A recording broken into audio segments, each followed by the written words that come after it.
You're listening to the Fire in the Hole podcast with Richard and Jason, available on iTunes, SoundCloud, and Google Play. If you like the show, you can help us out by supporting us on Facebook, Twitter, and Instagram, and by rating and reviewing us on iTunes. If you want to be a guest on the show, or you want to get in touch, drop us a line at fireintheholepodcast@gmail.com. That's fireintheholepodcast@gmail.com.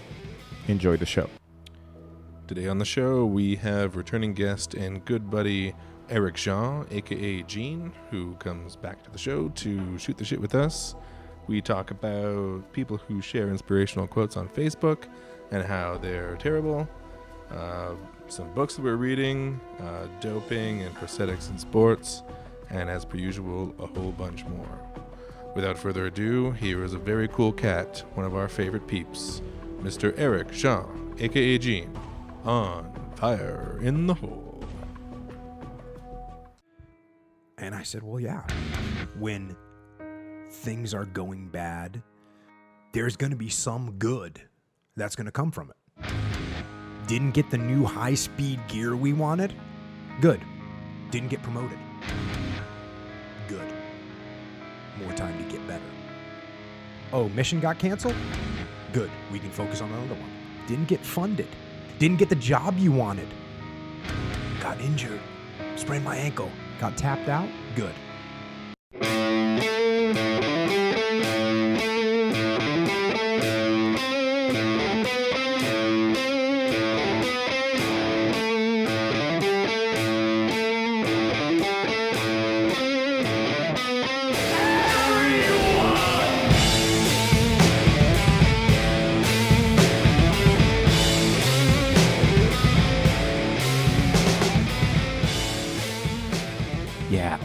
Yeah, I understand. Yeah. Good. Here's the thing. When you go into a store, you're going to war. And you got to remember, that guy behind the counter, he's going to get your money. Boom, boom. He's going to get your money, and he's going to do it because he woke up 2 hours before you did. And when you get to that counter, you got to say, I want chips. I want the dill pickle chips. And now he's going to tell you, we don't have them anymore. But you got to tell him, I want the dill.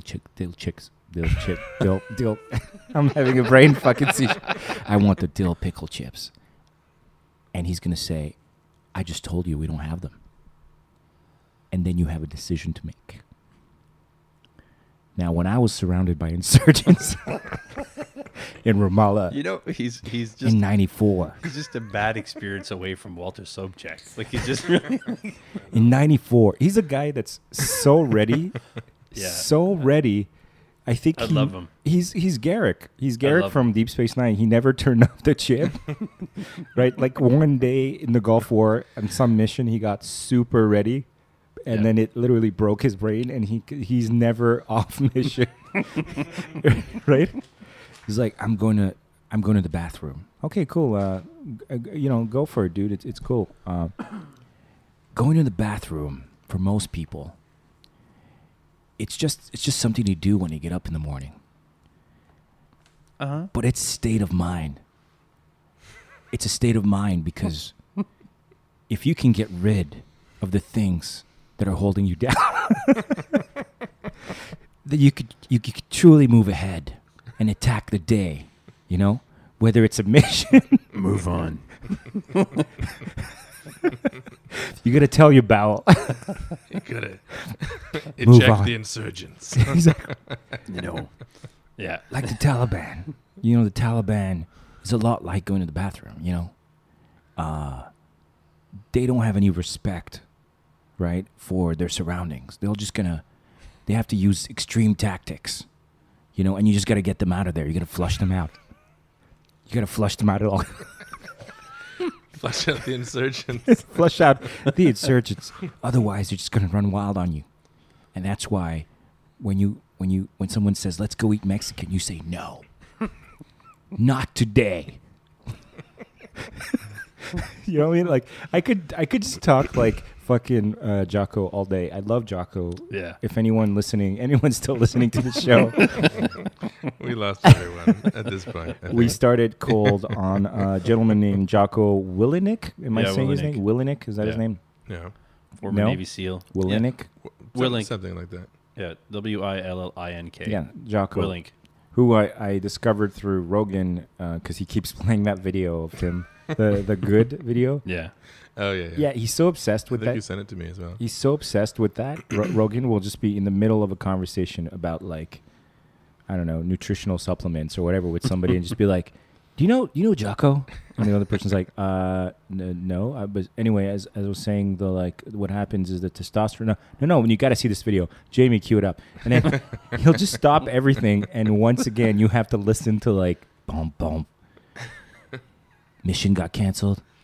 Good. That job's not going to work out. Good. Take your life back. Don't. With the like, whatever corn, like Limp Bizkit music playing in the background. Right. But as stupid as it is, it's the thing is, it's coming from this guy who's so real, like from what I've read, the guy's like the real article, that you realize what a difference that makes. Mm-hmm. In this, particularly in this era of like no credibility, everyone claiming to be politicians, presidents, actors, whatever the fuck, CEOs. That's everyone. Yeah. Everyone's a CEO now. Seeing a guy who's like been in the shit, like he's a Navy SEAL, Yeah. was a SEAL, but not just like one term. No, he was. I think he was in charge. Eventually, in charge of training, like for all of the West Coast of the United States. I think How hardcore is that? it's pretty hardcore. Like if you make it pretty as a hardcore. SEAL, you can talk shit the rest of your life, right? Yeah. If you're training other SEALs because you were that hardcore that your initial admittance to the thing was just like, okay, finally I'm home. And now you're creating more of these expert super soldiers, like then his otherwise somewhat feeble, we've heard it before, kind of motivational talk has like it hits you like a ton of bricks because you're like he's saying these things but he really means them. Mm-hmm. He really was in the firefight surrounded by insurgents and he really does see a parallel between that and taking a shit, like he really does. Mm-hmm. And in a way he uses that hypnosis tactic that Obama uses as well, like the excessive pausing in between with like statements. Yeah. that works, doesn't it? Like if you listen to it, like there's like a 4 count in between like everything that he says. It's true because It's somehow intense. it signals like this is hang on, like I'm bringing it down a notch. Yeah, it's kind of a new thing. Like pausing has always been important. Like Mhm. as a stand-up comedian, I guess you understand the importance Possibly. of timing. A little bit. But like timing is always sort of a thing. But I think a lot of people who are even into public speaking, these guys have changed the rules. Yeah. Like this is a totally new thing. Well, I know Obama was like that. But they've changed the rules by going back to the old rules because that's how the Greeks did it in Shakespeare's day. That's how the understanding there were like 10 sort of rules of oration and pausing and was like that was a big deal, and at some point it got replaced by this like constantly throw stimulus and words at them, and then eventually someone went, "Wait, it's not working so well. What if we looked a little less panicked when we're trying to deliver our speeches Right. and give people like a time to, because it also creates tension, right? Like there's those seconds and you want to see what Where's it happens going? next, and it Yeah. keeps people's attention. Yeah, I mean, and also the Greco-Roman style of oration is all over American. Like they idolize that stuff. I mean, Well, Obama was like a textbook example of it. but so was fucking Dirty Dick. What was his name? Dirty Billy. Clinton. Clinton? Yeah. You know, Dirty Billy. Was that a thing? I feel like it was a thing. If not, why isn't it a thing? He's Dirty Bill. Dirty Dick Billy. That's what we should be calling him. But he had that like, my fellow Americans. He had that aw shucks thing. Mm-hmm. Yeah. You know, like he's telling you how to make an apple pie, like, but he's like, we're gonna bomb. We're gonna drop some troops. We got no choice. We gotta help out people in Herzegovina, Bosnia, my fellow Americans. Like, he had that whole, like, hey, do you mind if I borrow a cup of sugar and we're cutting taxes? Kind of. Also, is your sister single? Like, all wrapped. And he did that brilliant thing with the thumb where he wouldn't point at anybody, but he pointed at you with his thumb, with a closed hand, and then it kind of looked like he was giving you money, which I heard Or someone... giving you props, like... Definitely, it's like a giving gesture, and it allows you to get away with pointing at people, but them not feeling threatened by it. I don't know if he knew what he was doing, but I suspect he did. Yeah. Someone broke that shit. And they've all done it since. Yeah. Yeah, it's what is it, Pericles? Is it Pericles, the mayor of Athens? I think it's Pericles that you're thinking about. Yeah. I think that style, that particular lesson is a very old one in American politics and oration. It probably goes back to as well to the 19th century, post-colonial literature, the Lincoln, the 18th address. century Enlightenment. That's where it all comes from. Right. The re-idealized. I can't talk today. Re-idealization. Thank you. Re-idealization of the ancient times and the old philosophers, and talking in that like stately way. I feel like that they've always been trying to do that. Fucking Kennedy, same thing. Oh yeah. But yeah, I hear what you're saying, Richard. It's the pausing thing is relatively like a new school of. It's pretty intense. Suggestion. It is. Yeah. And then you have to do the like trailer voice too, right? Because if you just pause with everything you say, you either end up as Jocko or William Shatner, right? Like you have to know when to pause, right? And when to because if you're just doing it, it sounds like it's random. Then exactly. that you're getting the opposite effect. No, right? it's at the end of each point, like at the end of each period, and stop. I took a walk down the street for what would seem like a really uncomfortably long period of time, and then, and since he's speaking to, remember, is it TNT, the channel? Remember that channel? At some point, it became like the man channel. It literally was the branding. Oh yeah, of it was like explosions and boobs. Yeah. Every time they would show like the in between movies and stuff, like the logo would come up and it'd get riddled with bullet holes. And I don't think I ever had that. Jack. Yeah, TNT. Every second day, literally, it had something like men in the title, like the men something channel. Okay. They would show Hunt for the Red October every other day on rotation. They would just put it on. It would play the whole day, the whole fucking day, back to back. The only one they paid for the rights for. And every cutaway, like I said, channel branding was all like ripped chest or like somebody punching a bag or whatever, because the people at least seeking hypermasculinity, especially in these kind of confusing days, of course would love Jocko. Yeah. Right? He's like a return from the heyday of when it was cool to be a dude that punched things and stripped weapons and stuff. So that trailer coming soon type of cadence added to the paused voice is in a world. Yeah. Yeah. But you're right. He's very much a person. I mean, I'm sure that there are women who are motivated by what he says as well, but he's very much a masculine, like his message appeals to dudes. Yeah. It's very hard for me to imagine that especially soft dudes, right? Because soft dudes always want to be harder, and those guys that are already turning their lives around or are in that mindset, well, they still can't be as hardcore as Jocko, right? No, but if you get to like 70% Jocko, he'll be pretty hardcore. You think that's possible? What do you mean?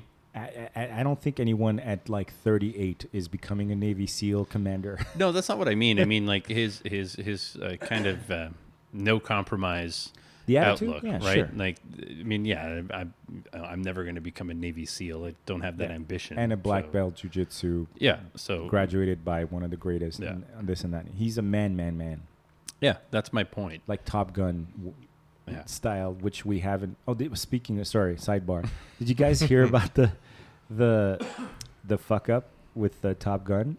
No. And Trump? This is fucking hilarious. He did a speech in front of he's talking about he wants a military parade now because he hasn't found any other way of distracting people from his disaster of a rule that he's talking about a military parade. He wants a military parade in the U.S. for reasons unknown. Just a random parade. Just a random parade. He wants to parade I don't think that's happened in like 100 years or something. An actual military parade, as opposed to hey, they're coming home, let's parade them, football like Super Bowl style. But he's in front of like the Air Force, you know, and he made some like Top Gun related comment, not realizing that movie's about the Navy. Oh. Because he's a fucking moron. And you just see, because you know they always put the men and women of the armed services like behind him, and like he's just like talking his bullshit, and you can just see them like with their eyebrows. They're like, that's a fucking Navy, and like there's nothing worse than misrepresenting the branch that you you like your branch's service. I'm not Navy. I'm a fucking Army man. Like I'm not an Army. I'm a fucking Marine. Like you don't. And he's the commander in chief. God damn it. He's the commander in chief. Yeah. This is the one thing. Anyway. There's one rule. That's the only rule. There's one rule. Boom, boom.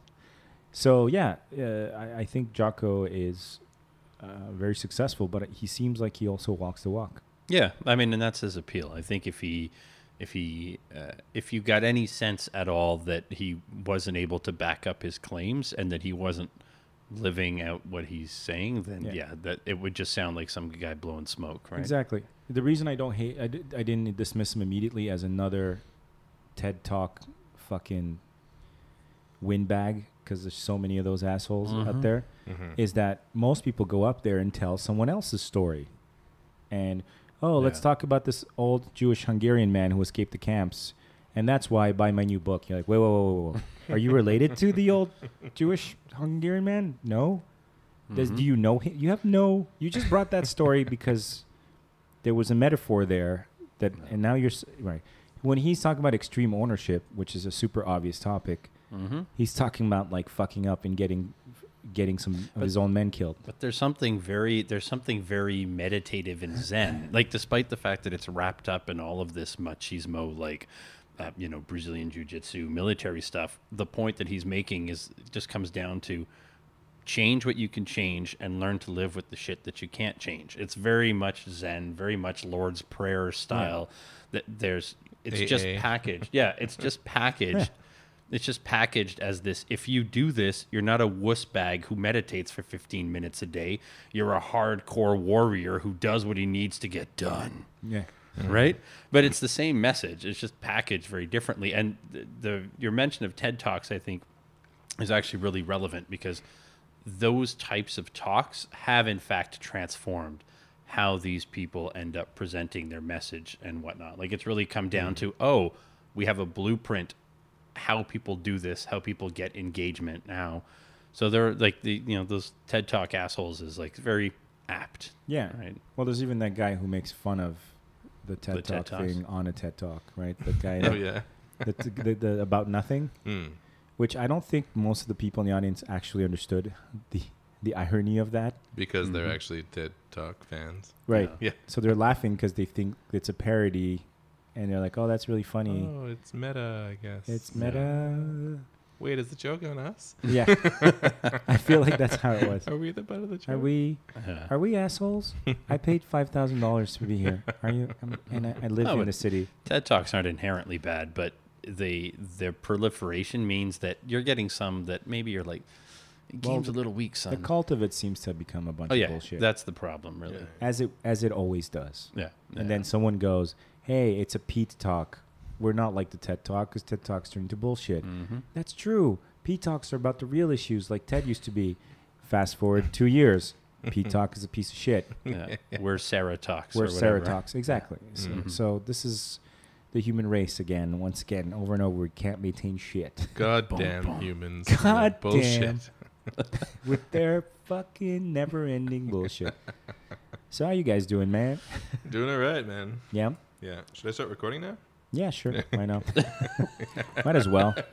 We got all the the boring stuff out of the way. Yeah. No, but this is an interesting topic that, to me, that's kind of a, everyone has topics that they never get tired of. They just need to put them down from time to time. But like, I can talk about this the art of convincing and how people use it and not, and what is compelling, what isn't, all day, because it's a weird like double game. Like on one side, of course, to become an effective communicator, you need to be aware of all of these elements at play and stimulate those areas in order to get the maximum of your message out to people. But it's like a really slippery slope. Like it's really fast before you're in the huckster territory where like my tonic is going to cure everything. And and we keep seeing examples of, I don't know. Well, it's one thing when it's a like an effective delivery method for a message, but when you lose the message and it just all ends up being the show, right, and there's no, it's all form, no substance. I think that's when you get in trouble. And there seems to be a lot of that. I don't know if that's tiring itself out, but certainly social media has really exacerbated that school of like, there's a huge audience for it. I look like I'm doing something, but I'm not actually doing shit. How many people do you know like put like inspirational quotes up on their Facebook and shit? Jesus Christ. Yeah, that's depressing. And there's a lot. Is that ironic? Is that irony, Gene? I don't know. Yeah. That I get depressed by people putting up inspirational quotes. It's certainly irony adjacent. Yeah, adjacent. Is it? Is it the fact that? What is that? What is the quote thing? Is it like the little voice inside you desperately still trying to better yourself, or? I read a thing that said that people with lower intelligence tend to put up inspirational quotes. Really? And they tend to find things that are kind of vacuous and meaningless to be deep. Okay. Even though there's nothing there. But the inspirational quotes are another sort of form over substance, right? Like in some ways, they're paced a certain way. They're often a literary figure called chiasmus, where like you write something out and then like reverse the order, but then it seems deep because like the Sphinx. The Sphinx, exactly. Yeah, right? Yeah. What is it? The Mystery Man? Mystery Man. Yeah, like those who work hard feel like they're hardly working, right? Like that kind of like flip around of like of sentences, like, and most of them are sort of set up this way, right? Like you don't have an inspirational phrase that says work fucking harder. See, the cynical person in me can't help believe, because I look at when there's a few things in life are as unpleasant as being stuck next to someone like at a office party, and they're like, have you read the Celestine Prophecy? God, not the and you're just like, Celestine in 1996, yes. I want to tell you a little bit about a little book. Maybe I could text it to you. Have you heard of The Secret? And you're like, oh Jesus Christ! Oh no! You're one of those. Oh no! The cynical side of me can't help but think that we probably sound like that to like the next level of intelligence, right? Like the next level up. Yeah. When we come up and like, man, I love like I don't know. I love Shakespeare, and I'm like, oh, good for you. Like, there's somebody up there who's like, oh, look, he loves Shakespeare. He probably has a master's degree. and they're high-fiving each other, right? I want to believe that that's the way the world is built. I really hope so. And that there's someone shitting on them, too. Yeah. At some point, it tops out. But, yeah, there's nothing worse than somebody who is clearly not very intelligent, and they want to, like, retouch you with some really trite inspirational stuff. To me, it's more a question of the people who are really successful. Like you can, I don't know, you want to pick like certain CEOs or athletes. They're not posting this shit. It's the person who works in middle management in your office who wants to, make sure that they're working hard and getting the best out of their people. You're like, but there's no real striving. There's no real like. There's no struggle, really. No, you've got to get, you've got to keep moving forward to get over the mountain. I'm like, right. Yes, okay, that's true. Yeah. But this isn't a mountain. You just want me to make sure that, I work the hour of overtime with a smile on my face. Like, you want to make sure I don't kill myself because you need to fill that shift tomorrow. But it's also, I feel like some people do try to like impart with, like, sometimes it's genuine, they're like, hey, did you hear about like this insert trite inspirational thing that didn't actually happen and is misquoted, and you know exactly which quote it's misquoting and whatever. But the gesture of the person is like super genuine. So you're Yeah, like, oh, sure. you know, thanks. You want to give me something positive, and thank you. But then there's people who like have that like desperate, like they may not even understand that trite quote kind of way. And then they're kind of like, have you read the book? And you're like, no. Why haven't you read it? You should read it. It changed my life. You're like, I don't think it did, but you're kind of the same. But I'll play along. As long as you're not expecting me to read it. I'll play along that it did something for you. You're exactly the same. You will always. You're just smiling more while you suffer. If anything, you're a little bit worse Yeah. than before you read the book. You're exactly the same, but worse. You remember? You were still there when we had that boss, that fucking dude with the Mickey Mouse vest? Do you remember him? The crazy Mickey Mouse Yeah, vest? yeah. He was this flamboyant gay dude. He was the boss of the company at on location. He was above, like the next. He was the last guy in line, right? He was the Dino of Laurier. I forget what his name was. He was like a flamboyant, like gay dude. He would wear like otherwise office clothes, but he would wear like a piece of flair. Like he'd wear like his suit vest would have like Mickey Mouse on it. Okay. Or something wacky. Wait, was this a dream? No. No. No. We're gonna call this guy Mark. We're gonna move on. Okay, it may have been Mark. And I remember because when you left and you put me in charge, or you put the like you tapped me as your replacement, I had to interview with this guy, and I remember I told you about it. Hugo brought me to his office. I sat down. And the first thing he does is he threw something at my head, and I caught it, and it was a Gumby like a little Gumby figurine. Remember Gumby? Yeah. And he's like, "You passed the test. You got the job." No. First he goes like, "That's what I'm talking about," with like a French Canadian. It's like, "That's what I'm talking about." Okay, I've changed. His name is Jean-Marc. Please continue. And I'm like, "What are we talking about?" He's like, "You have to be like Gumby. You have to be flexible." And I'm like, "Oh yeah, I do remember that guy? Yeah. Thank God, because I was going to see a neurologist tomorrow. I'm going for a brain scan. Fuck, if you don't remember that guy. And then I'm just like holding the Gumby, and all his shelves were like arranged in a way as to for the person who came into the office would become aware of the selection of books, which were like every piece of shit motivational book, the 18 hats of becoming, the Tony Robbins, but that one's actually at least like there's like okay. second. I mean, it is, but it's advanced. Yes. It's the next layer. We're there. On the lasagna of life, Gene. Thank you. You're not the cheese. Thank you. All right, but you're certainly not the meat. Is what I'm saying. Okay. Thanks. So Can I be the pasta? That's kind of what I want. that's one of the layers. Please continue. I feel like that's right. My point is, there's like people who don't even want to recommend the books to you because they want you to actually read them, and they possibly themselves have never read them. They want you to know that they're reading them supposedly and have read them, and that it's in their repertoire. And it's more about like, oh, like you come to your like it's strategically placed. So Here's my toolbox. yeah, you're like that. They're waiting for you to go, hey, is that the Artist's Way? And you're like, oh yeah, that's a good one. If you really like the deal, look at the other one there. And they want you to get into that dance with them.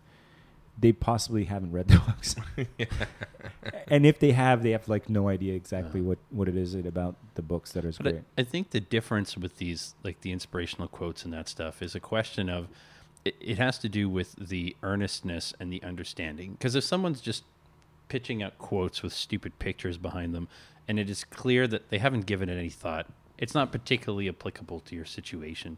It doesn't come from a position of, some wisdom that they've acquired and say, I happen to read it in this book, but it's true because of whatever. Then it just feels like garbage. Just feels fake. And then every so full of shit. Yeah. Yeah. Well, back when I used to do capoeira with Julian, I remember we scoured the internet for the worst capoeira book we could find. I still have it. It's 30 pages long. It's like a little leaflet but it's and it's like the secret art of capoeira or something with like horrible art on the front, and it's all nonsense in it. It's all like crazy ravings of a madman with some like stolen stock art in it, and it has nothing to do with capoeira. Wow. And this was pre-internet. This is like pre-mass internet. In terms of books and ebooks and stuff. Now, God knows what's out there. I don't know. So, but post when printing became cheaper. Yeah, clearly. But you know that that Jean-Marc guy, I'd forgotten about that dude. Yeah. He was fucking crazy. He was nuts, right? Yeah. You know what that Gumby thing was all about? No. You just threw the thing at your head, and so like you know that it was a real thing, right? I know what the Gumby thing is. What is? So he came in to like take over the whole place, right? Like when the boss ended up leaving, the boss had been there for years, and he like it's just all gimmicks. That's all he knows is like he had no qualifications. I don't think so. He was just like this weird little man. So he took the entire leadership team, brought everybody into the room. There's like 30 people in the room, and his whole thing with the Gumby thing was he was like, okay, everybody like turn around and look behind you. And then everyone kind of like turns around and looks behind them. And he's like, now go further than what you did. So, and everyone looks behind them, but then like stretch a little bit more so that like they get an extra 15 degrees, sort of rotation on it. And he's like, that's Gumby. That's what you need to do with your people. You need to push them to go further than they know that they could do. Because the first time I asked you to turn around, but then the second time you turned around that much more. That's what I want to do to this place. That's what I want to do to you, and that's what I want you to do to your people. And at that point I was like, I need to fucking leave. I need to, and I think I quit like a week later. Is that what scared you, that dude? Because I just remember him being like completely crazy. And the weird thing about it was he never actually interviewed me. I just kind of had to go in and listen to him do the Gumby thing again, because that's probably like the one speech he had. That's his one favorite. speech. It's his favorite. Be like Gumby. Be like Gumby. And then kind of just look at me. And then if I didn't burst out laughing or be like, what the fuck are you talking about? Like, you're in. If you look even half as though you're willing to at least pretend to buy into his weak ass motivational thing, like, you're in. Does being Gumby come with a pay raise? Yeah, exactly. I'm your man. Yeah. He was all about just being like surprising and like unpredictable and yeah, stuff. because had you like caught that Gumby in your teeth, you'd be like his number 2. Maybe. And like spat it back at him, and he caught it in his teeth, and he spat it back at you. That's what I'm talking about. And like it goes to slow motion as we're spinning this Gumby fucking figurine between with some appropriate song over it. Oh man, like We Are the Champions or something.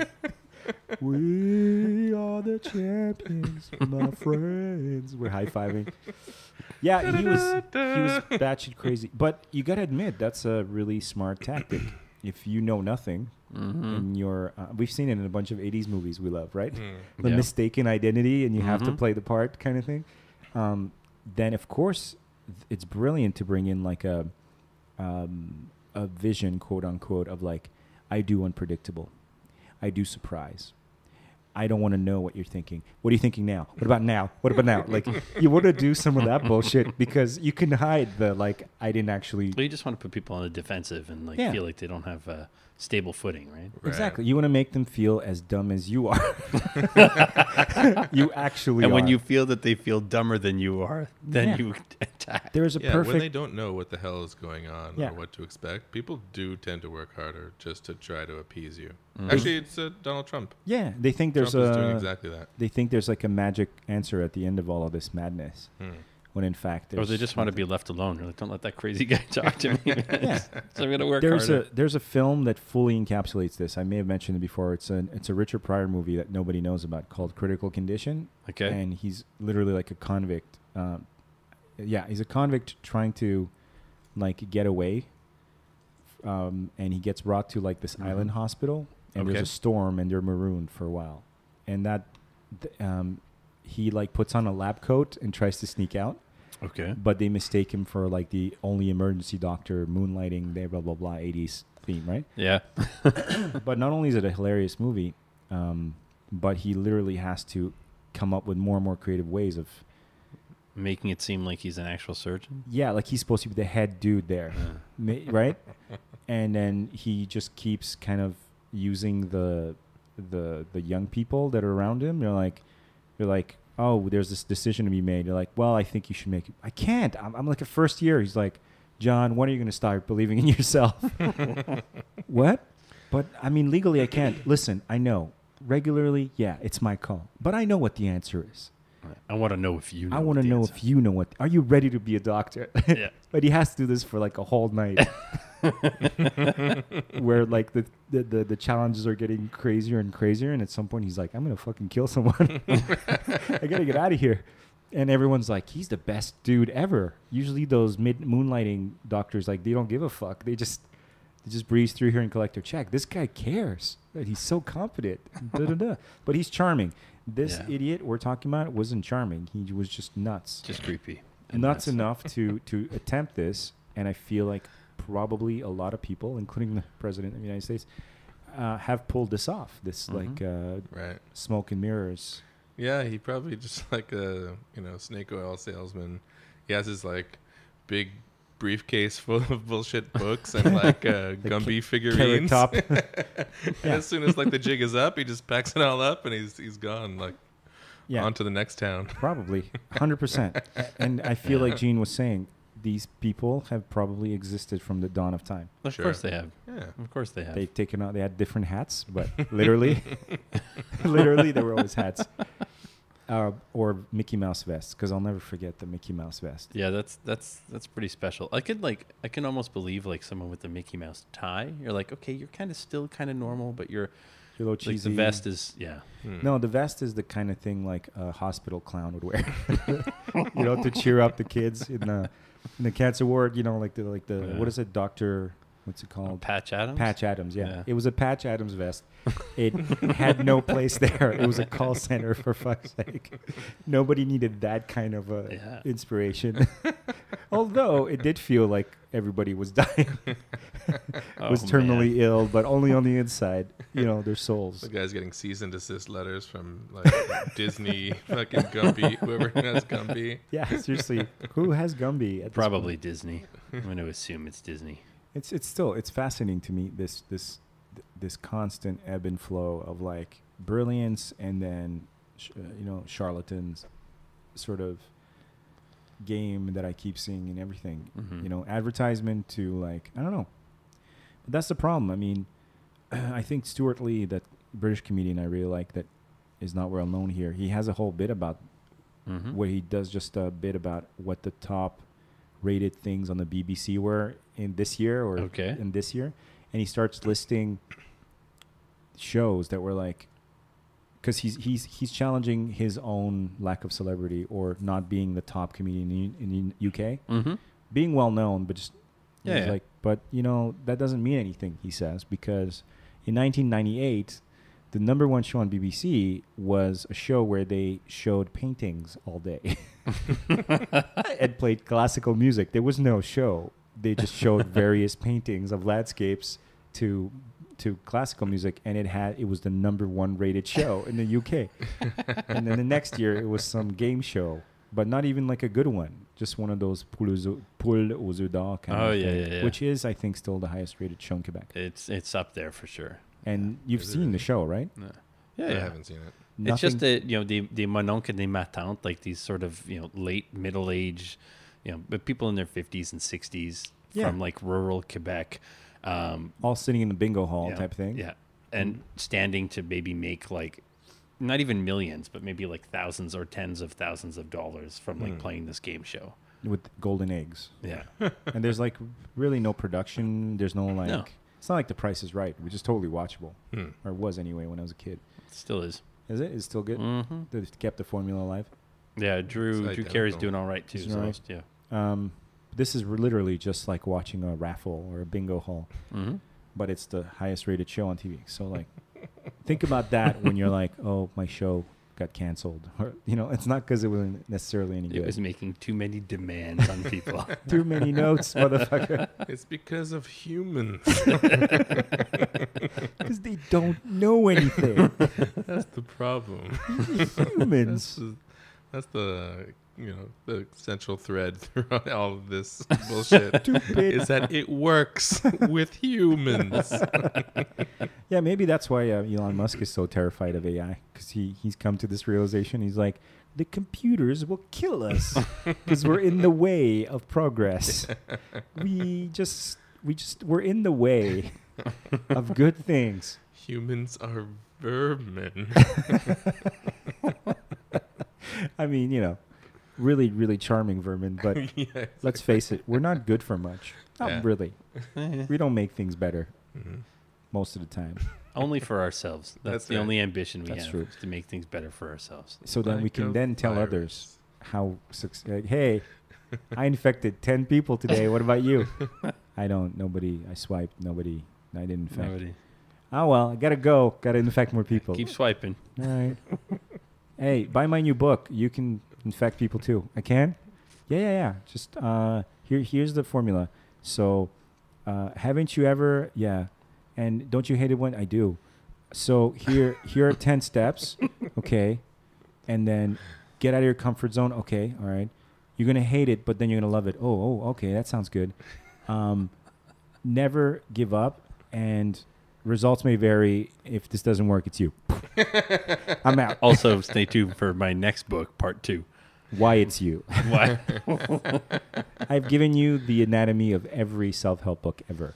There's a lot of them that fit that bill. Yeah. Or I should say, if you reading one and you smell any of the things that I've just told you about, put it down.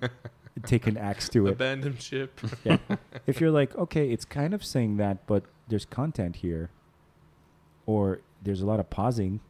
And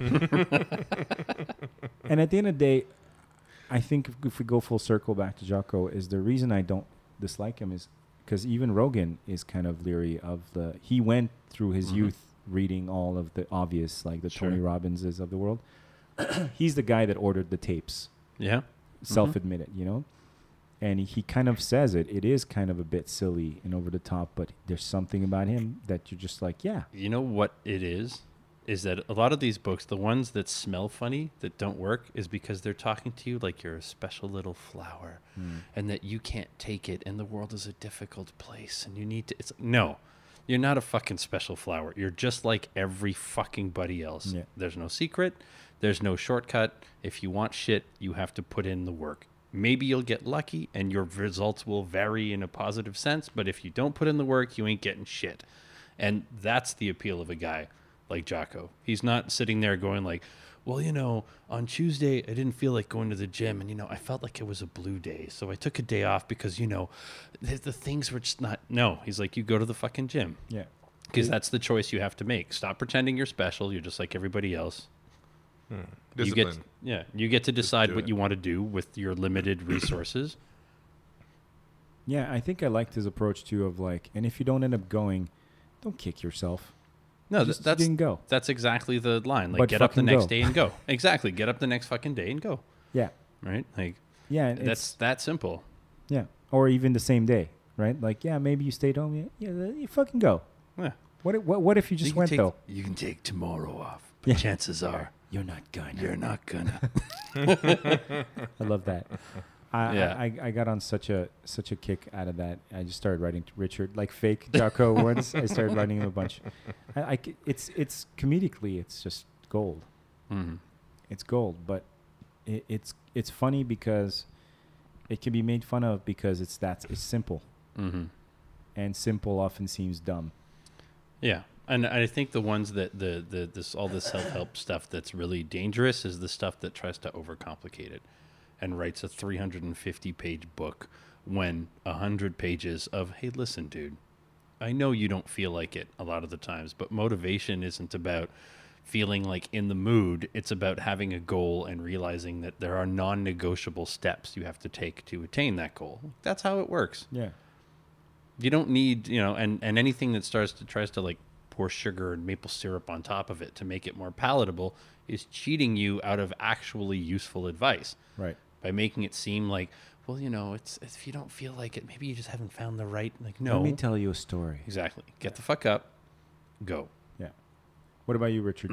I see you read some, I mean, not self-help books, but you do tend to read some of these, like, shall we call it new philosophy or... Sure, yeah. I mean, I'll read some of it. Mm-hmm. I usually kind of skim through it.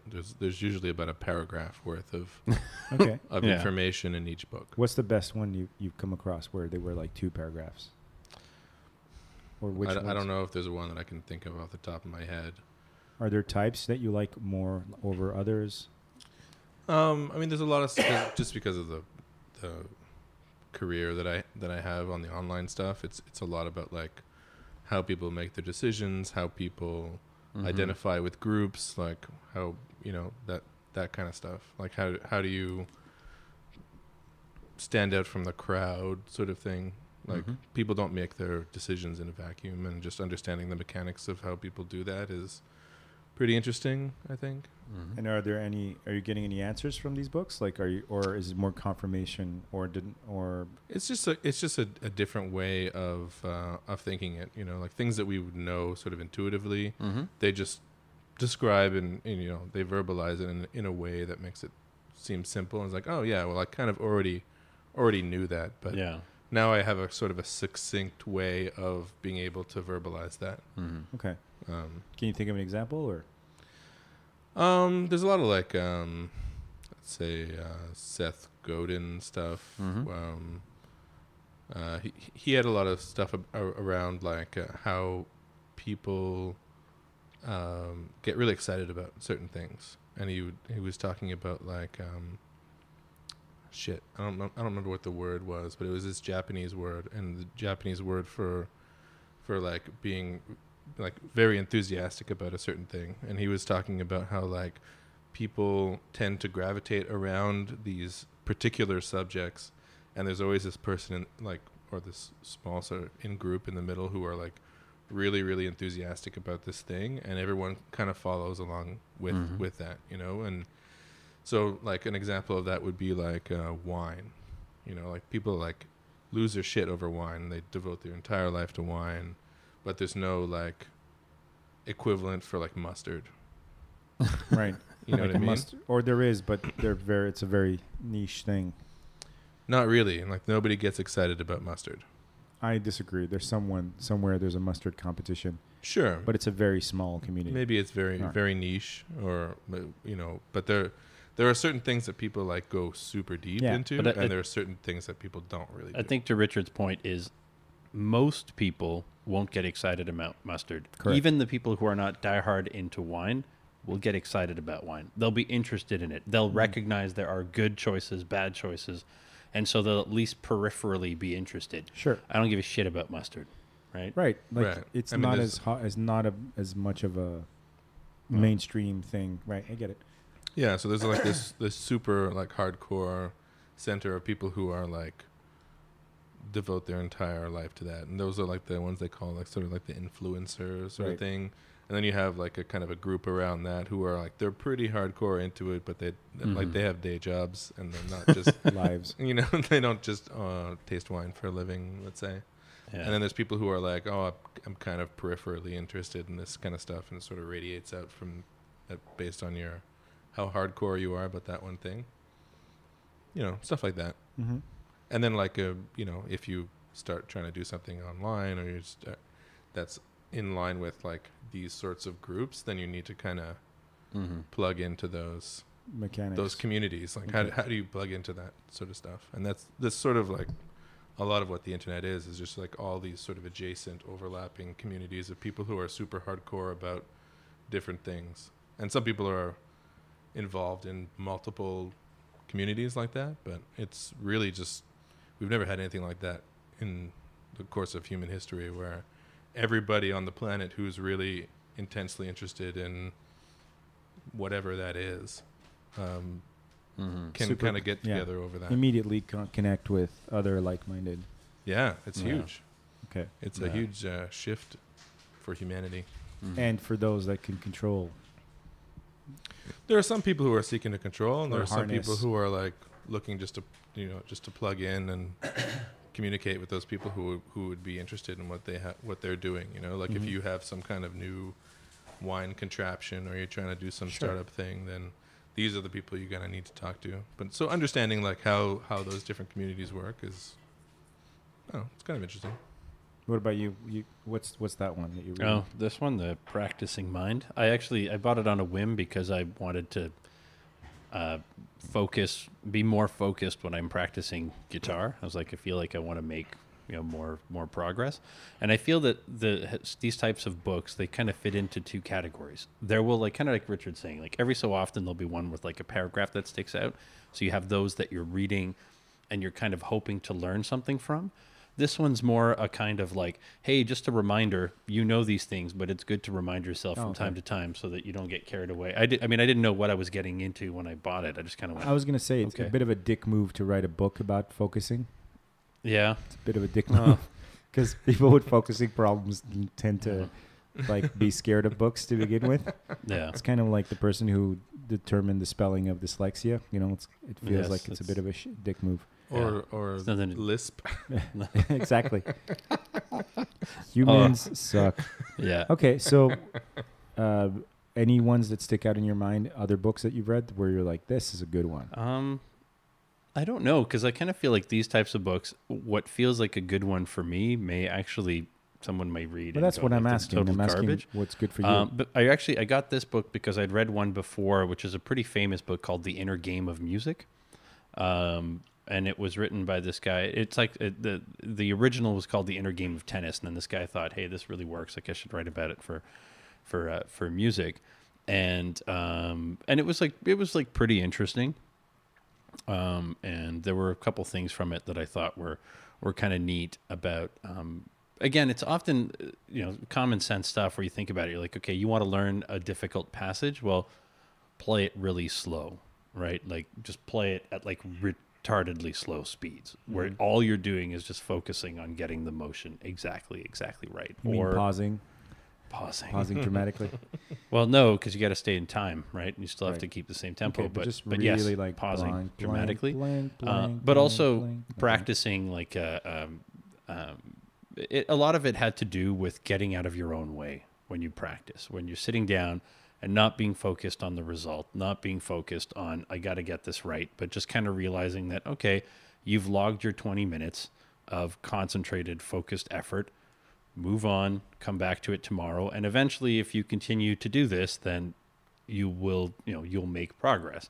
But he also had, in that other book, they also had a bunch of stuff about performing, and like, it was kind of interesting. So it kind of led me to this one. This one's a little more, I'd say a little more general, but it's basically all of it is just a kind of mindfulness based literature, right? About like, be in the moment, be aware of what you're doing. Don't let your emotions and your goals get in, like set your goal and put it on a shelf, work out what you actually need to do, and then like get your feelings out of the way and kind of, execute. That makes sense. Jocko style. I mean, understanding how the brain works as well is kind of Yeah.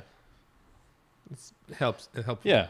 It's and like I said, a lot of the times it's just about kind of reminding yourself. You read it and you're like, yeah, none of this is news to me, but you're like, oh yeah, I've been kind of not like I haven't been doing that, or like, oh, I read this 12 times and it never connected, and now all of a sudden I'm like, oh, okay, I get it. Like So you've actually derived new knowledge from these books. Yeah, I'd say very rarely, and most of it too is like, how new is common sense advice that works going to be? Like at some point it's like there's not that much innovation in that other than in the presentation, but different presentation styles will work. Like Jocko could be a total turnoff for someone, but for us it's like, oh yeah, this speaks to me, this works.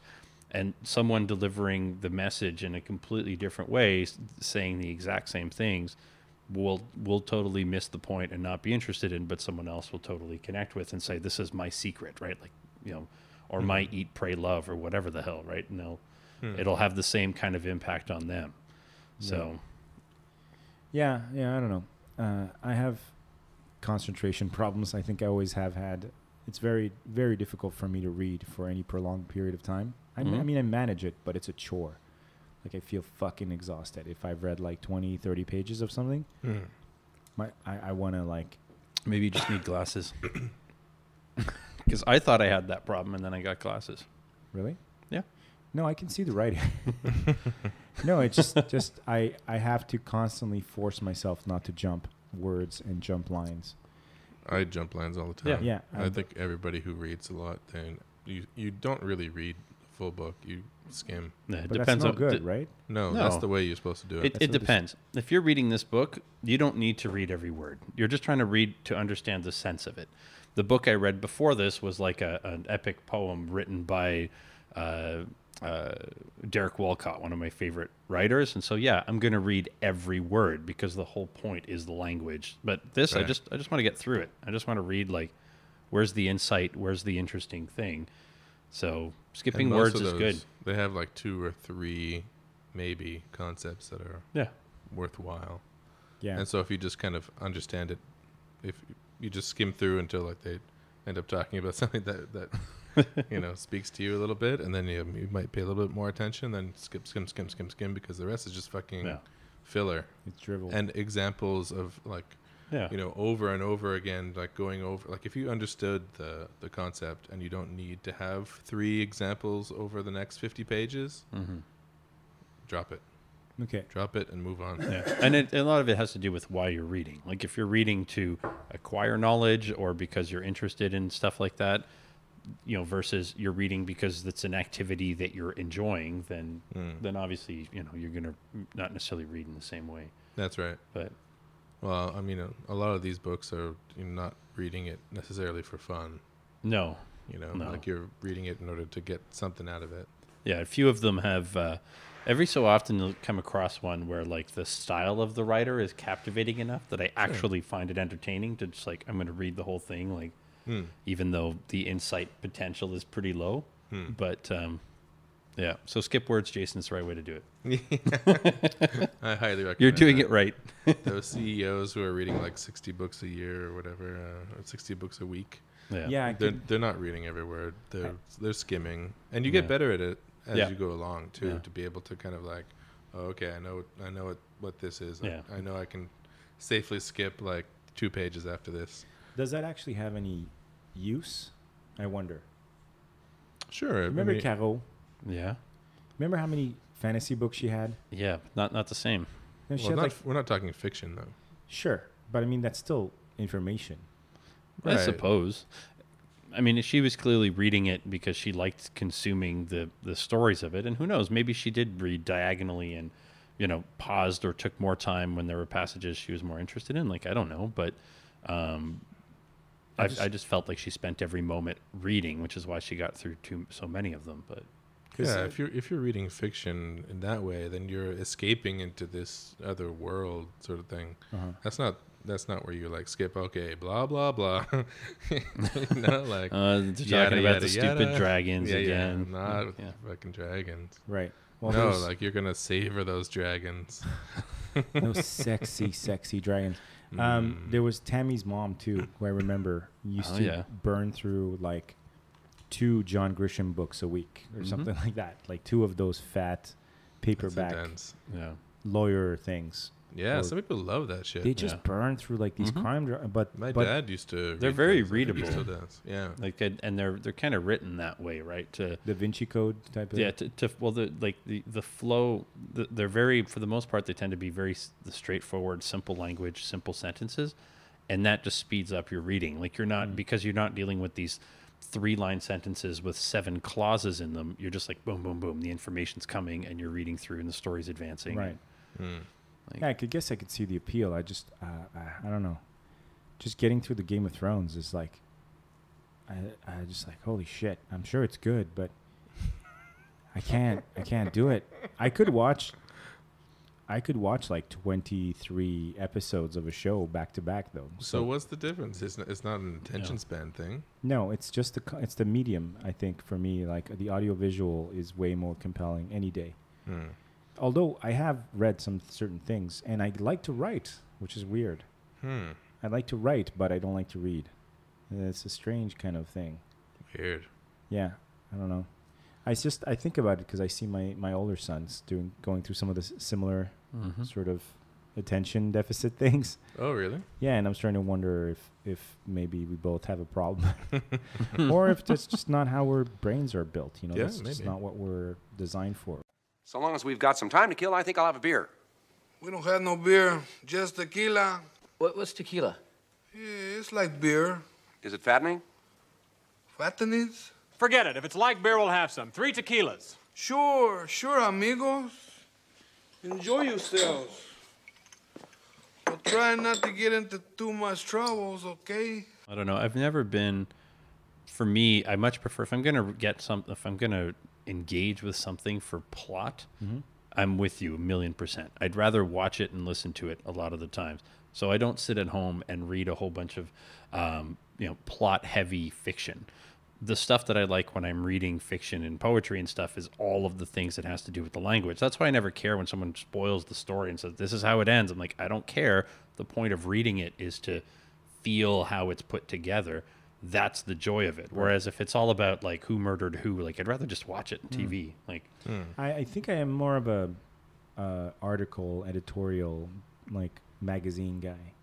Like I'll read the fuck out of magazines and short form, short stories, Reader's Digest type of stuff. Like if that was still a thing, I probably would be one of those people that read the fuck out of that, but not any of the actual books mentioned. Like couldn't muscle through one of those. I hear Like you, I man. tried Catching a Ride. Took me once, 6 and months to get fuck it. through Anna Karenina.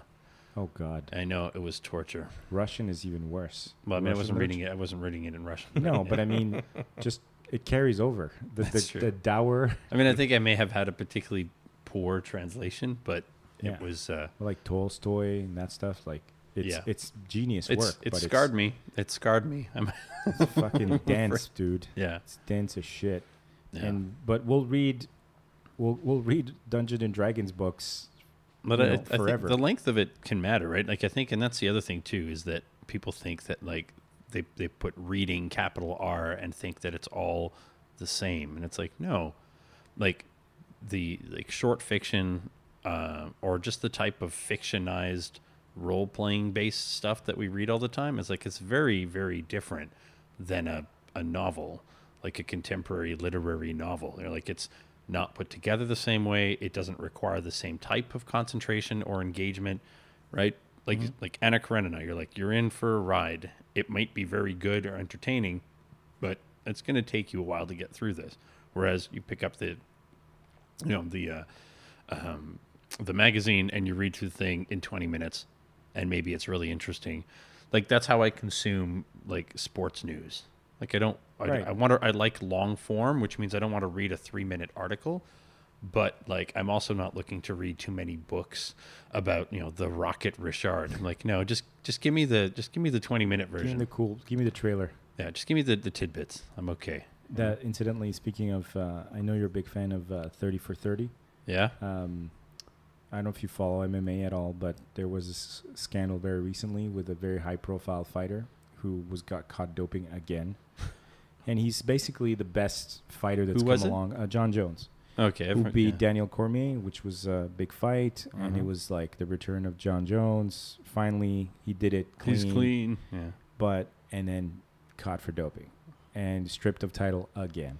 Damn. And now he's looking at like 4 years. He's basically looking at his career being flushed down the toilet. Even his most loyal supporters are like, they're saying things like, I'm done with that guy.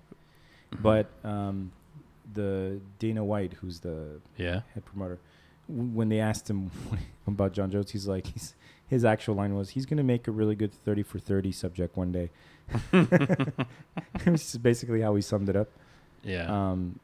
What exactly is illegal about the doping? I mean, obviously there's all this contractual stuff that goes along with it, but like, because as far the way that I see it is if you're a sports league or something like that, and I listened to this podcast called Hang Up and Listen, which is a Slate sports podcast, about an hour long, comes out once a week, and it's basically a bunch of left-leaning intellectuals talking very seriously about sports, not like who defeated who, but like, serious issues about, let's say, like the NCAA and how their relationship to money, and how these athletes are generating ridiculous amounts of income for their schools and their sports, but they can't get a penny of it. And like so they talk about some pretty interesting things, but they were talking about in the NFL with these people that they're constantly getting involved in these like domestic abuse cases and stuff, and where it really comes down to is like, yeah, that legal aspect isn't the league's business. When it really comes down to it, the only decision is the league as a privately owned company or enterprise. Do you want these people working for you or not? So I don't always understand when someone says like, oh, he's been caught doping and now he's going to face like jail time. I'm like, I can understand an outfit saying, yeah, he's been caught doping. We've revoked, he's being charged a penalty. We're, garnishing his prize money, and he's being banished from being able to compete or whatever. So what was all that big long roundabout way? What's the jail time for? It's not jail time. He's just facing a kind of suspension that okay. I will misunderstood. essentially take away the rest of his prime in that sport. Okay, that makes sense. But he's not. It's not the UFC that's actually banning him. It's I think USADA or whatever the doping agency. Okay. Is putting a fuck you ban on him that prevents him from fighting in the United Fire in the hole. Prevents him from fighting in the United States. Okay. Which means he could still kind of go do super fights. Oh, in he Japan can have like an Ali moment where he was forced to fight in Toronto because he couldn't fight in the U.S. on account of his the draft dodging. On the draft dodging. Thank you, Richard. Yeah. That's very kind of you. Fire in the hole. Fire in the hole. Just in time for UFC talk. Woohoo! Yeah. I don't watch much UFC, but I did watch the Triple G Alvarez fight on was that any Saturday. good? It was a draw, man. Well, I heard that it was like a fight. It was a proper fight. It was very entertaining, and I guess it's fitting that it was a draw because it kind of felt like you were watching the fight that there was really no way to know who was actually winning because Triple G really was controlling. He was using his jab a lot, which he normally does, but like he was really kind of controlling the fight. But Alvarez really was throwing a lot more power punches, lobbing bombs. Well, I think he threw a full 200 punches less. Yeah, he threw less punches. But he hit more. No, his connection, like his percentage of connecting was lower, but the Triple G's he caught him. No. Triple G connected. Alvarez more. connected less? Yeah, but the power punches, Alvarez threw like twice as many power punches. Okay. So a lot of it, like with the judging, would have had to do with like what is it that you're prioritizing? Are you prioritizing the fact that that Triple G looked like he was kind of controlling the fight, or are you prioritizing the fact that Alvarez just looked like he was fighting harder? Like he certainly from like that plays right. This goes back to our judges. Yeah, original conversation of. But it's going to be a really great part too. That's all. And I care about. They legitimately, they're pound for pound, like they're a good matchup. Yeah, and as opposed to the weird debacle from like 2 weeks ago, the money fight, right? Like, which was a completely different beast. This is like two understated guys who are not assholes, who are not like they're just like we just want to fight, and we feel like we're like two of the best, and I respect my opponent, but I want to kick his ass, and let's go do this, right? Like there's no, it's just kind of like felt like old school boxing. You do fucking nothing. Like nothing that. No, it just felt like the old school boxing. We're just like, yep, I'm going to do the best I can. He's going to do the best we can. And did you see that meme? Did I send you the meme with whenever they do the face-off, like the weigh-ins for boxers? That was good. How they always almost look like gay weddings. Oh, yeah. Because it's two guys facing each other and like a third man smiling. Yeah. It looks like he's getting... And like kissing distance. Yeah, exactly. It is good. Yeah, what do you think about the John Jones thing? The fact that he got popped again? Yeah, were you surprised at all? Or I was a little bit surprised, a little pissed off, just because like he's popped so many times before, and it's always like the same sort of thing, like, oh, I don't know what happened. Oh, was it this time? Dick pills. Dick pills this time. He tried to whatever. Yeah, he always has a lame excuse, and you're like, dude, like, your bullshit needs to be like of the times. You Right. can't be throwing excuses from 10 years ago. Mm-hmm. But I'm personally of the opinion that just let them juice if they want to juice. Yeah. Or have them like as two separate leagues, the Yeah. juicer leagues and the non-juicer I league. prefer the you know. second. Yeah. Would But, anyone watch the non-juicer league? Possibly. Yeah, they would. I would. So. I would too. Yeah. Yes, but we've just determined that we're not the majority. I'm talking like with the. Have You you, mean read would this? humans watch? Have you read the Celestine Prophecy? That guy is he? Would he watch like? Oh, what would I watch it? They're like just regular dudes. Well, the events that feature these two leagues wouldn't necessarily have to be separate, right? Like there was nothing like preventing you from having, let's say, if you have 8 fights or 10 fights or whatever booked, you could have That'd be like so weird. It'd 6 be like juiced or not juiced. you can't call the juicer league like the mega league, right? Because then you're like focusing on the fact that they're drugged. So you'd have to Yeah. call it like Rock'em sock'em robots. pretty much.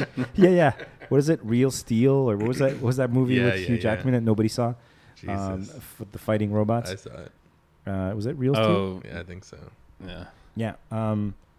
You'd have to like call it. You have to find these like lame metaphors. Mm. Like the pure. You can't say pure.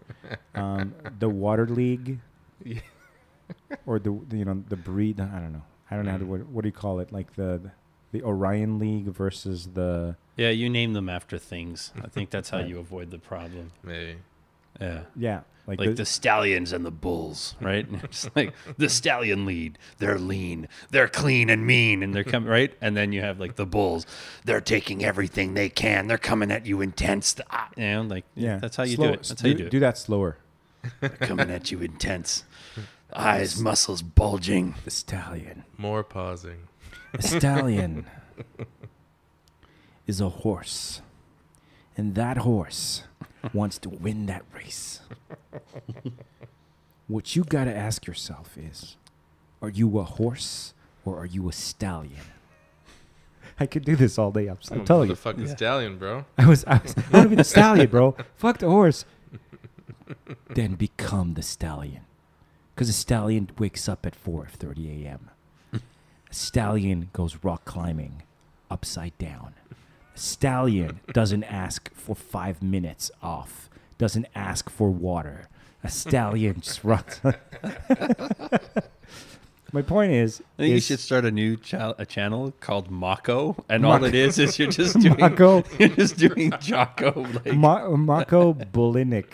Yeah, just keep, and like I could just read articles, like random stuff that I Exactly. find, but in that way. Give me a piece of paper. Give me something with writing on it. And I'll just read it in that. I'll read my grocery list like Leeks. Cucumbers. I could just do that all day. So I agree with you that there would be something kind of the sadistic Roman gladiatorial audience member in me wants to see like a superhuman league of cyborgs and fucking drug, like pumped up superhuman mutants smashing into each other. They're But- all juicing anyways, man. Yeah. It's In just, some way. It's just no. They're all juicing. without even GSP. Well, GSP's been out of it for a long time. Have you seen him recently? No. Apparently he's coming back. yeah, Yeah, he's he's got a coming fight back. in November, doesn't he? Yeah. Yeah. And someone said they saw him and he looked huge. Oh yeah. And apparently he doesn't dope. He doesn't touch anything. I think that was one of the main reasons why he left. Right. Yeah. Yeah. Yeah. I think I personally like the idea of clean sports. Like I like like on paper, if you ask me, like, would you prefer a league where everybody juices or a league where nobody does? I'd prefer the option where nobody does. And I just like the idea of, I'm getting to why. I feel like I just like the idea of when I'm watching, let's say the Olympics or a world championship of something. I like the idea of saying I'm watching peak human performance. And I understand that sometimes the line between, the training methods that have become so advanced and so like scientifically sophisticated and a product or a supplement or something can often be sometimes very, very thin, where you're like, okay, so this guy's popping a pill, but this other person's uncovered this property of muscles that they're taking advantage of. Here's a very easy example: the weight cutting stuff, Yeah. right? Which is technically not doping, No. but is a kind of a cheat, right? It's kind of a hack. Yeah. Well, there's one of the that Hang Up and Listen podcast. They have a feature from time to time where they just say cheating or gamesmanship, right? And that's kind of the line sometimes that you're looking at is, okay, weighing 180 but being able to make the weigh-in at 160, is that cheating or gamesmanship? Gamesmanship is kind of like you understand the rules and you're playing within them, but you're trying to bend them as far as they'll go without breaking to give yourself a competitive edge. Versus cheating, which is like, no, it specifically says in the rule book, there was a scandal is Tango Muda, but where I think the Red Sox were accused of cheating because they were trying to steal opposite teams' hand signals for the pitcher and the catcher. Yeah. But the problem is not that they were trying to steal them, but they were using electronic means to do so. And apparently that's been a rule since the 60s where like you can steal the signals if you can see them, but you can't like, because someone was using an Apple Watch to get the signals. Anyways, they've proven anyways that like being able to steal signals gives you no competitive advantage, so it doesn't really matter. But like so he's kind of saying let them all steal and then it equals out. The problem is that doesn't necessarily fix the problem, because the same way that you, me, and Richard, if we're trying to train for the same objective, we might need to train in 3 different ways to attain that objective. Well, we might all juice, but you may just end up getting more benefit from it. And then I would. You would. But then are you, like, again, it's like, is it cheating or gamesmanship? So I don't know. I like the idea of clean, but to me, if you have to pick, I'd say like the clean has to be, the amateur ideal of the Olympics has to be, you should be clean. Now, if you want to have your own private league of hockey players where you're like, everybody can juice, that's your product. You can do what you want with it. Like, I kind of feel like that's... Yeah, I guess you can never say you can juice. You can say we're not going to check Bellator style or... Yeah, like you can do whatever you want. We're not really going to... We're not looking for that stuff. Yeah. So whatever you got There's back a lot of stuff that blurs the lines, though. Yeah. Like they're starting to talk about, like, altering DNA. Jesus. Mm-hmm. Right? This is like rewrite your DNA to be a better fighter or a better runner or a better something. Like existing DNA? Yeah. Yeah. What the fuck? That's a thing that's like happening like soon. It's like they're on the verge of it right now. With like CRISPR? Like how do you... Yeah, essentially. Like you go into a machine and they make you a better runner? Yeah. That's fucked up. They fuck with your genes, they fuck with your DNA. That's fucked up. But the doping is like it's an arms race, right? Like there's the weapon. And I know how they're going to sell it too. Go on. Yeah. The weapon is always going to be one step ahead of the defense mechanism, right? Right. And so the when it comes to doping, there's always someone who's ahead of the curve on it and has figured out a way of getting an edge that maybe a few years later will become obsolete, right? You brought up the 30 for 30. There's one, 9.79, which is probably one of my favorites, and it's about the 1988 Seoul Olympics. Johnson? Yeah, with Ben Johnson. Remember and Ben? All these others. I think he was the first major...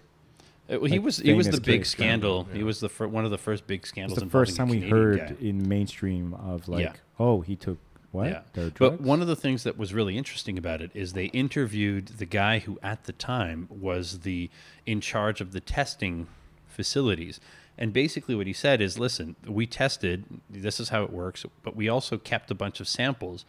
And, the screening methods were just not that sophisticated, because when we tested them like 10 years later, like rather than 20%, it was like 60% of the people tested for substances that were or have since become illegal, like illegal substances. So it's like, the one asshole running behind like a good 4 seconds behind everyone was the clean guy. Exactly. That's the story of the 9 guys that lined up.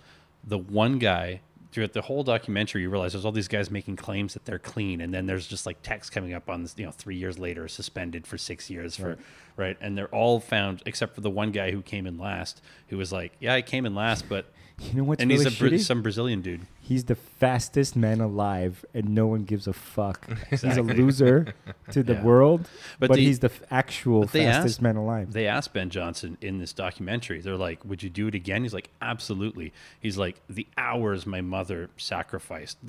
I wanted to make this adoptive country of mine proud. He's like, I would have done anything to win that race. So if you ask me again today, I would probably, if I thought I could get away with it, and I thought I could, because he's like, I would do the same thing again. And the reason that I like that documentary so much is that there are a bunch of other guys that are telling themselves all sorts of bullshit stories, But Ben Johnson, for anything else, is like, he's not lying to himself, but clean he on what understands. He's clean. He's come clean. Yeah, but he understands that, like, he's not denying it or whatever. He's just like, this was the reality. Everybody else is doing it. So well, a lot of those narratives too about doping are only now starting to fall apart, because when the Ben Johnson thing first appeared, and then the Neil Armstrong thing and all the other ones, the cartoonish understanding of it for people was like, and before the race, someone handed him a syringe, and he put it in his leg, and then he had like a little. It's not a substitute for work, and that's what people misunderstand. Is they just think it's like pain and exhaustion most of the time. Well, right? with the '88 Olympics, at the time it was like a human growth hormone, and the idea was that in the training phases, it allowed you to push yourself further in order to build muscle faster. But by the time the race started, you were off that stuff for 2-3 months, and like you weren't doping at that time, right? Like you did it in your training period, but you're like, benefiting from the gains. Yeah, but it's not like but it's also not like you're not going to the gym. It's not like you're not if you don't have the potential for that musculature, it's not building. Yeah, but you have to log in the hours, and that's you pump that same shit into like the video store guy. He's not running. Well, that's it. Like you and the three of us here, I go to the gym. Let's say I'm going to the gym 4 times a week. You're going 3 times. Richard goes no times. We can pump them so full of growth, it won't change anything. But you and I are going to get way better results, obviously, because I know we've already established this. I do. And you get the best results. I do. You would. Definitely. You would. It's because of my mixed heritage. I'm best of both worlds, you could say. That's true. Crème de la crème, Something like I think that. is what the French call it. Je ne sais quoi. Oh. Yeah, no, I see, exactly. So without that basic original potential, like you still, you can put the super fuel into a Miata, it's still a fucking Mazda Miata. But I think you have to suspend the guy. Like if the premise of the league or whatever is that the playing field is quote unquote equal, you kind of have no choice. If someone gets these are the rules. Whether you think that people should be allowed to or not, the rules that you signed up to said if you want to do this, you can't. There's politics involved too. Absolutely. Right? There's this whole other thing, right? Like those agencies that are hired in order to catch people, they are motivated to catch people. By money. Absolutely. And even and the more high profile, the better. Exactly. Yeah. And listening to the Neil Armstrong interview, I think it was on Rogan. Yeah. And I think he's given the same interview a bunch of different places, but it's a real eye opener. I would suggest going back to. Lance. We keep saying Neil, but we meant Lance. Lance Armstrong. Let's face it, Neil was probably doping too. But he wasn't competing with anybody. I guess so. Probably to survive. He was competing with humans. He had some monkey. But a lot of the time, like everyone's doping, but like somebody gets a little too big for their britches, and they need to like, they need like a high profile takedown just to justify their existence and to get a little bit more budget to continue to crack down. And that he can also grandstand, right? Right. And then there's a certain level. I recall him saying that there was also a certain Revenge of the Nerds factor to it. You see what I mean? Yeah, I like that idea. Like these lab guys being able to go in and take a physically impressive person and be like, you are nothing. Yeah. Because of this piece of paper. Remember that swirly? Check out my lab coat. Am I looking sexy now? Yeah, exactly. Remember when you dumped my head in the toilet, you piece of shit? You took my date. Doping! At this point, I think, though, that a lot of the doping stuff or like anti-doping rules have a lot. They're a little bit stupidity tests at this point, idiot tests. In some cases. Right? Like, because I think the league or the anti-doping agencies are kind of saying, like, well, don't let us catch you with all the stuff we know to check for. If you're doing something else back there, well, we can't do anything. We haven't figured out how to find it yet. Right. Yeah. It's like this anti-piracy thing, right? Like it's this back and forth where like they figure out what to make illegal next, and then they go back to the drawing board and be like, oh, let's change this one molecule so that it's not exactly the same thing. It's not going to show up in the test, or it's going to flush out in time so that if they do show up in test. It's fucked up what they subject them to as well. Like and it's when they're like expensive as hell too to like continue to test these athletes, right? Like, oh, for sure. Like, how much money are you willing to spend to make sure that like javelin thrower isn't doping? So you have to check them without warning. You have to check them at predetermined times. You have to check everyone and more or less equally. Otherwise, you're going on a witch hunt or ignoring people who make like. C'est de l'argent. Like, it's I remember expensive. Lance was talking about how they're humiliating kind of on purpose. They're like, you're teaching your kids how to write, and they'll just barge in at 6 a.m. and they're like, be in front of me. Yeah, exactly. Be in front of me. There's like 3 strangers. Take down your pants. And you're like, what associations are you from? That's enough out of you. Yeah, they don't show their identification. Or that surprises me, actually. At least at the beginning part when they were first instituted, they weren't doing. Yeah, that. they weren't compelled to show ID, and you're like, fuck you. Yeah. There's a story going around about John Jones, where they showed up at the gym and he had been juicing, and then they hid him under the ring. Wow. And then the guys like waited there for like 8 hours.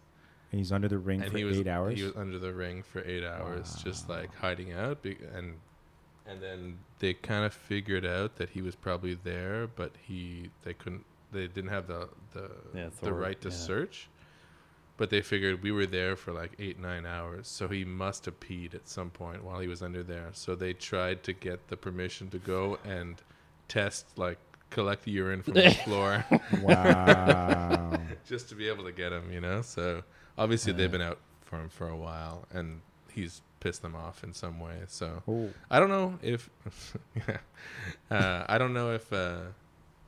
maybe everyone's doing it, and you just want to stay on the right side of that organization, or if you're a world-class athlete and you're under a ring peeing into a bottle because you don't want anyone to you need to ask yourself some fucking fundamental questions. And you got to know, if you're a professional athlete, that it's part of the package. Like, you understand that, and I'm not saying that that should be these intrusive tests at 3 a.m. without announced like all the time, but you understand that people are going to be collecting your urine. Like, this is part of the package. Especially if you're motherfucking John Jones. Yeah, especially if you've been found guilty of it in the past. He has no other athlete has had such a target on his back. And it's particularly, I think that the doping thing is particularly important in events that, like if you compare, let's say, with hockey, it's 82 games.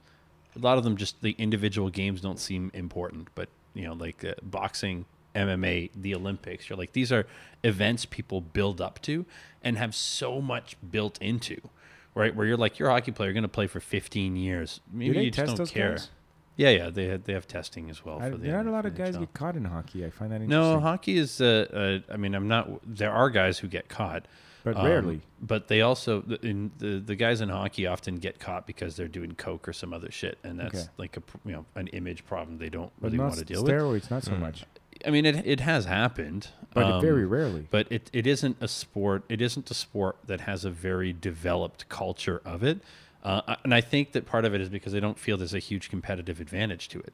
Whereas, like, let's say in baseball, if you're a slugger, like having that extra muscle power, like Barry Bonds style, you want to be able to crack them out of the park, right? Like, be able to throw a perfect game, like there's some added incentive, but like but Olympics and like boxing, MMA is like you're building up to it, and there's a cycle of it, right? Like hockey players, they're off and then they're on for 8 months.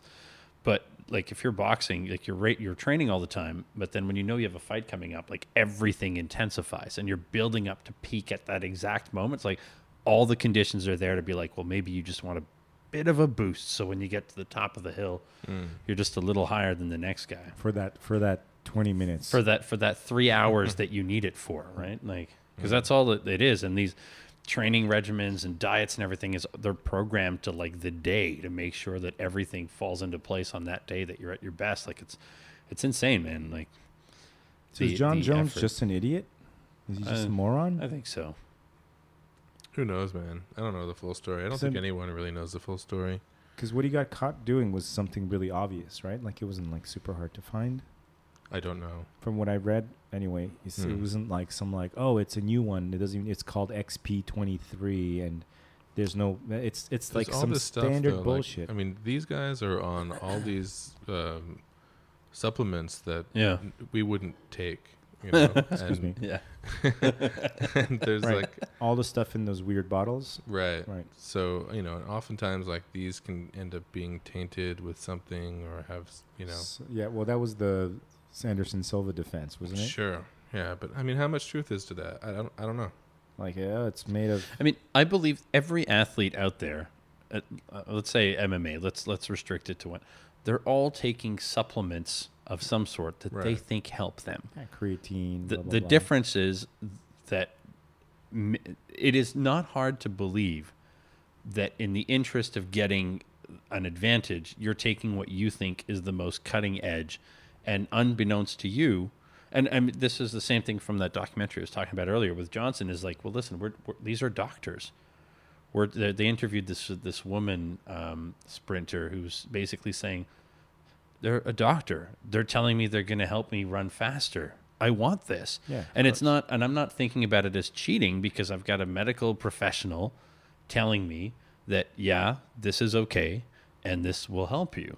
And so, you know, coming out and saying like the person's just, I mean, if you've done it a bunch of times, at some point it's like, okay, you're just playing with fire. Maybe you're asking for trouble. But I don't think that you can automatically assume that someone who comes out and says, I didn't know, is being disingenuous. I don't think you can. Yeah, it's I would true. agree with that. Yeah. Unless think they're like sneaking in a bottle of something that like their doctor didn't prescribe or whatever. But for the most part, what these guys end up taking is not up to them. No, exactly. It's part of they have somebody on. Yeah, well, they have somebody on staff who like gives them the pills to job. swallow and but injects them with shit. I don't think you would give your client some shit unless he specifically gave you the okay. Who knows, man? That would be bad form. No? Yeah, I mean, it wouldn't be ideal, obviously, but like you'd never work again. The first time you're like, but yeah, but if you do it for 10 years and you don't get caught, and all of your athletes do really well, I think there's an incentive for people to kind of skirt the line, right? Of like what is allowed and what is kind of gray area and what will probably be fine by the time they test you, sort of thing. I think because they're all the other ones are doing it, and if you don't do it, then you're giving yourself an artificial disadvantage. Right. Mm-hmm. You think there's podcasters that dope? You think that would help? They probably do. I'm but just I wondering. don't think it helps their performance. I'm just wondering if it would help. Not that I would be interested in becoming. What would be like a performance-enhancing drug? Like alcohol or weed? Possibly. A couple of Red Bulls. Yeah, yes. Ginger ale. And there you go. It's my tummy. The tummy's really good. If that's the definition, then there's definitely some podcasters that are doping. Yeah, man. Coffee, weed, yeah. Like but the issue isn't the drugs. The issue is the legality or the fact that they're allowed or not on that particular stage, right? Yeah. Because if, like Richard was saying, if you decide to make it legal for everyone in the, all right, every boxer is now allowed to use steroids, then the drugs are no longer the problem. You could also invertly decide boxers are no longer allowed to have caffeine in their bloodstream. And you're like, there's nothing illegal with that substance, but you've decided that you feel it gives them a competitive advantage. So like you've denied, right? Like I think all of this stuff performance-enhancing drug. This is going to start getting really interesting too with bionics, right? Yeah. Oh man, that's a whole other. I mean, we're of course picturing 1980s like robo arm ripping someone's head off during a game, but we're talking, of course, things like going from like, the Steve Eisermans of the world, of like getting the hip, both knees replaced. I think he had one knee done. I'm not one sure. Hip. Either way, going from being the guy that had the hip replacement and be like, ooh, easy on Joe. He's had to like, Joe can punch through a concrete wall, run really fast, and do calculus now. You said you replaced his hip? Yeah, he's got a nano hip. It's crazy. It can do everything. Yeah. He's doing his taxes right now. His hip though? Yeah. No, I know. That's what I said. But it's fucking crazy. But yeah, the bionics, are going to get really interesting because of course the first models are going to look weird, and they're going to be blue, medical blue, and then eventually you won't be able to tell like the bionic bone apart from the real bone, and then like will doping even be a thing? Well, the the issue with anyways, at least with sports, is the issue is the perception of an equal playing field. But let's be honest, the guy who comes in 12th in the sprint is not playing with the same tool set. You mean the actually fastest man in the world? the guy who comes in like, I don't know, 37th, right? Overall, the actual fastest man in the world. The actual fastest man in the world, like that. He's simply not benefiting from the same genetics and everything else as the guy who comes in first. Right. And so, but in sports, the appeal is the perception of fair play, right? Like you don't want people breaking obvious rules. And the thing with the drugs and the bionics and stuff is that it raises the specter that is very real, which is it's never been fair. It's never been fair. Right? Like the guy who's 6'2" boxing against the guy who's 4'7", you're like, it ain't fair. But we decide that's an accident of birth, and that they based on the checklist of what makes them fight in the same category, we've decided that it's fair, right? But the fact that you can suddenly change things about that accident of birth, that's what makes people go, oh wait, yeah, that's not okay. Because, yeah, like if you were a professional athlete getting a joint replaced any point in the past, it was miraculous that you'd ever compete again, let alone do better. Like it was never an upgrade. Yeah. It was a downgrade to the natural. Yeah. Like I just want to pick up my kids. I just want to be able to walk, right? I don't know. Exactly. Now it's like you can pick up anything, your car. Exactly. Yeah. Right. And I mean, I don't know. Like, do I want to see... bionic. It's gonna get interesting. I think we're at that point now, right? Like the replacement leg, that's like like the spring, the blade. It's like it allows you to run faster than normal human flesh legs, right? Yeah. Well, if you have like one flesh leg and one spring leg, you can just like jackrabbit your way. I don't know if the legs make you faster, but I mean, Oscar Pistorius was the first person to posit the idea of that, like, yeah, I mean, you're dealing with essentially what, like 20% less mass. Sure. And and a fucking spring. The spring motion that you can count on every time and is not going to get sprained. Right. Like it might snap if it wasn't built properly, but with that carbon fiber shit, it's all day, baby. That's it. Day. Yeah, you're using like gravity rather than like but then energy. We could talk about shoes. What advantage do shoes give to the race? Gamesmanship versus cheating. That's what it comes down to. It's really, really interesting. Are we gonna allow people to cut off their legs to replace them with bionic legs? The question is, can we? Like, when does the Paralympics become filled with people who can do shit crazier than the regular very soon people? Very soon, also, people are already... And also, I would watch that. I'm just saying. Well, of course. Hello. People Olympics. People have the right to chop off their ding-dongs if they want to become the other gender. Exactly. Right? The other sex or whatever. So the leg thing is... There's already people in the body mod stuff chopping up. Well, and that's another thing too, right? Is that gender is always held up as a competitive difference, right? Mm-hmm. Like there was always assumed for most sports. Now that's going to get fuzzy. That there was a big difference between the potential of a woman versus the potential of a man, right? Yeah. And even in stupid things like archery, which objectively I'm like, why? Why are we splitting? Upper body strength. You can make the argument, but the point is that like. Some sports seemed more obvious than others, where you're like, okay, you don't want someone who's 5'2" getting beat on by a guy who's 6'7" and like 60 pounds heavier. Like maybe that's a bad idea, but that's what weight classes are for, right? Like what's to prevent 250-pound boxers, a man and a woman, from getting together in the ring and having a fight, right? Why? Like it almost seems that it's assault. It's not if it's consensual, Jason. Wow, I don't know.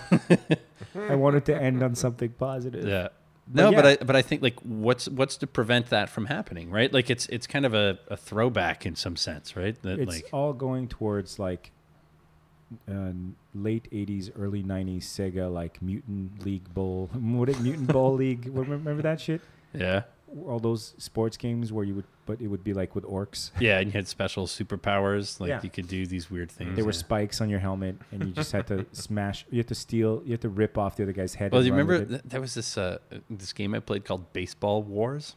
Okay. And you basically had like robotic baseball teams. Of course. You had 3 models. You had like a hover guy. You had a guy who looked like a sort of human, and you had one who had like tracks for legs. Naturally. And they had like different abilities. But in order to steal a base, you had to kick the shit out of the guy on the base. So you like show up on the like second base, and you're stabbing him with your robot sword and shit because you're trying to steal. Yeah, the base. laugh now, guys. It's coming. 5 It's years from coming. now, Sega will have foretold this future of sports as we have like mutant 4-armed, cyborgs punching each other for our entertainment. Think about every dystopian future movie ever. Yeah. Sports don't get tamer. No, they don't. They all get crazy. And in the future, shit is always more nuts. well, yeah, because the idea is that like you can do more damage before the match ends, right? Like, oh, he took one of his arms, but there's 3 more where that came from. He's using his eye laser. Oh, there goes his positronic brain. We're just going to break for a moment while they replace it, and we'll be back to Massacre Ball.